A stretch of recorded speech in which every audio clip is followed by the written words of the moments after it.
Принесла с дачи цветы. Тут у меня есть зверобой, тысячелетник. Очень вкусно пахнет. Желтые шары. Еще какие-то такие садовые тоже цветы. Хризантемы. Кот любит. Ну ты что такое натворил?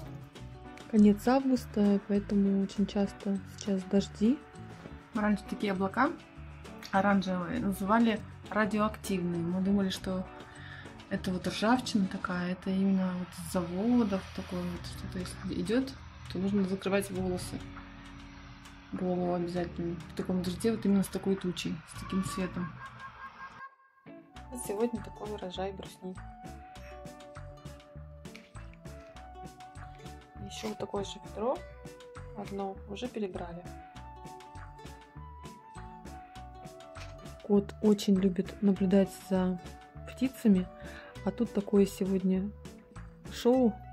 Голубь устроил, сел на подоконник, начал мыться, что-то просто смотрел на кота, кривлялся, такое ощущение, дразнил кота. Может быть, конечно, его не видел, но для кота это было такое счастье.